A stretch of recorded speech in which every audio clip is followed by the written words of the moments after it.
I was a child patient, and as you know, like I had a lot of experiences with my own mother while I was in hospital, and my experiences with my mother and how I saw her as a 4 year old while we were in hospital and I was having my surgery had a huge impact on how my relationship developed with my mother. And she was obviously under a lot of stress during that time when she was watching me having all these surgeries and everything like that, a lot of stress. And I know consciously that she was there and she loved me and she adored me. But because of the experience that I was going through and the pain that I was going through, I computed it that she was actually giving me to doctors to hurt me.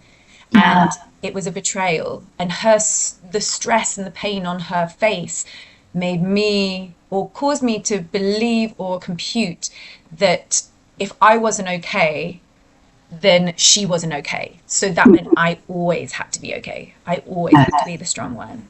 And I'm just wondering if there's any sort of advice, or there's anything that mothers can do to kind of like regulate their emotional system when they've got children in hospital, or if they've got their own past trauma that could help their sort of child development. It's so hard because if we bring it out a little bit bigger, the system is broken. Yeah. At least, especially here in the United States, the system is broken. And so we have a system that is not set up and aware to help mothers, to help children, to help even the providers and the doctors and the nurses.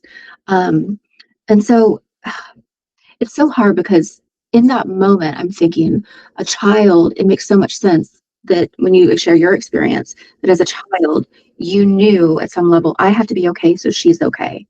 Because essentially as a child, your lifeline is your mother.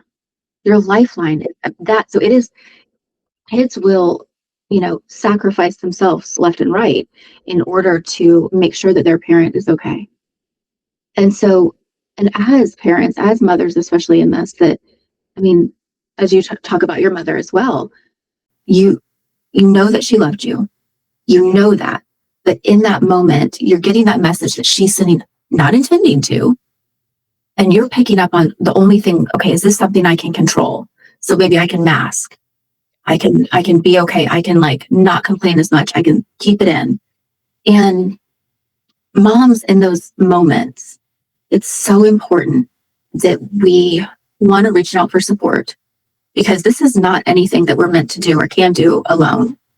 And also, I think some of this piece of just simple things like connecting with the breath, being able to remind yourself, and doing these things even with your child, if they're in these kind of situations, you can do these things with them.